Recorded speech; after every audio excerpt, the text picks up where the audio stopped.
చాలా మందికి ఇదొక రాంగ్ నోషన్ ఉందండి.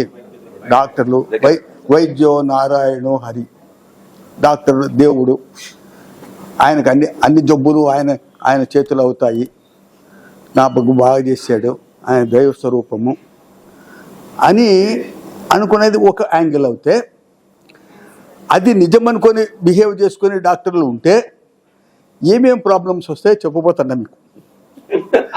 డాక్టర్ ఒక టెక్నీషియన్, ఈ knows the human anatomy, physiology, pathology, జబ్బులు ఏమేమి ఎట్లా వచ్చు అంతవరకే అతనికి తెలుసు. అన్ని జబ్బులు అన్నిటికూ మందులు వీనికి లేదు, వీని దగ్గర లేవు, వీడు కనిపెట్టలా, వీళ్ళ సైంటిస్టులు కూడా కనిపెట్టలే ఇంతవరకు.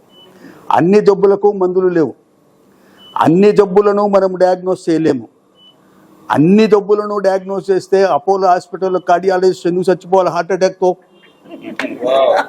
ఎందుకు చచ్చిపోవాలండి? చచ్చిపోతున్నాడు. ఇప్పుడు వీళ్ళు హంబుల్గా మేము మా చైతన్యత మేము చేస్తాము, ఇప్పుడు పరిస్థితి ఇట్లుంది, ఇంకా నెక్స్ట్ ఏమవుతుందో నాకు తెలియదు అని చెప్పుకొని ట్రీట్ చేసి వాడు యాక్సెప్ట్ చేయాల. అట్లా ఇతను ఊరుకుంటాడు. వాడేం చెప్తాడంటే, నువ్వు చేయలే, నువ్వు చేసి నువ్వు సరిగా చేసింటే బతికిండు, బతకలేదు కాబట్టి సరిగా చేయలేదని. నీకు రివర్స్ ఉంది, నువ్వు బాగా చేసినావు అయినా బతకలేదంటే అది ఒక విధం. ఒక్కొక్కసారి ఎంత బాగా చేసినా తిరుక్కోరు. ఒక్కొక్కసారి ఏం ట్రీట్మెంట్ ఆయన చెప్తారు కదా కథలో, ఏం ట్రీట్మెంట్ లేకుండా రికవర్ అయిపోతారు. You will get the name. Many of the diseases are self limiting diseases. Viral disease ఉంది, దానికి ఏం ట్రీట్మెంట్ లేదు, మీ అదృష్టంతో తిరుక్కుంటారు 90%, 99%. ఒక 1% జబ్బుతో తిరుక్కోరు. అట్టేటప్పుడు వీడు క్లెయిమ్ చేయకూడదు. వాళ్ళు ఎవడైనా డేంజర్ అయినవాడు డాక్టర్ సరిగా చూడలే చచ్చిపోయినాడు అనుకోకూడదు. వైద్యుడు వైద్యం చేసేంత వరకే, వాని ప్రాణానికి కర్తగాడు. వీడు దేవుడు కాదు, వీడు నార్మల్ మనిషి. అట్లా అనుకొని మీరు పేషెంట్లు మా దగ్గరికి రండి, మా చేతనంతా మేము చేస్తాం.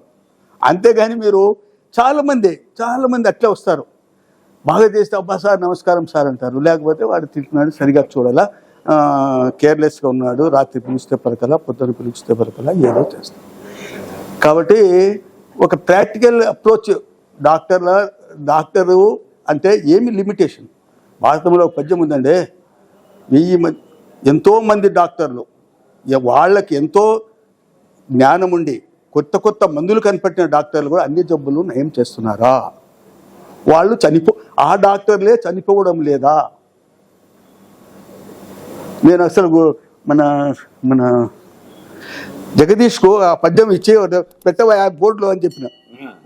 పద్యాన్ని ఒక బోర్డు తగిలించు, హాస్పిటల్లో ఏదైనా జరుగుతుంటాయి, ఈ పద్యంలో ఒకసారి పెట్టు క్యాప్షన్ అని. సో మా లిమిటేషన్స్ మాకున్నాయి, అట్టని మా జాగ్రత్తగా మేము చూడాలా. బికాస్ చిన్న ఎర్రర్లు కూడా ఒక్కొక్కసారి మేజర్ అవుతాయి, రెక్టిఫైబుల్ కాదు. ఒకసారి మీద ఎర్రర్ జరిగితే మళ్ళీ రెక్టిఫై చేసుకోవడానికి కూడా కొంచెం ఒకసారి అవకాశం లేని సిచ్యువేషన్లు ఉంటాయి. సో చాలా కేర్ఫుల్గా ప్రోటోకాల్స్ ఫాలో అయ్యేది, ఊరికే ఏదో ఇంట్యూషన్గా చేయకుండా ఒక ప్రోటోకాల్ లాగా ఫాలో అయ్యి, దీని ప్రకారం ఇది ఫాలో అయ్యి కేర్ఫుల్గా ఉండి వాళ్ళకు బాగా చెప్పి పేషెంట్లకు వాళ్ళకి అర్థం. ఒకసారి ఎమోషనల్గా డేంజర్ అయినప్పుడు చెప్పినా అన్నీ పోతాయి అనుకోండి, చేస్తే అంత ఇబ్బందులు ఉండవు డాక్టర్లకు. ప్రజలు కూడా అర్థం చేసుకుంటే కూడా ఇబ్బందులు ఉండవు. అట్లని ప్రజలతో నాకు ఇంటరాక్షన్, ఇంతకుముందు డాక్టర్స్ డేకు మీట్ చెప్పమన్నారు, ఆడ మిగతా ప్రజలు ఉండరు, ఇదేం చెప్పాలా, అందుకని ఇప్పుడు అవకాశం దొరికింది. Thank you. Thank you sir.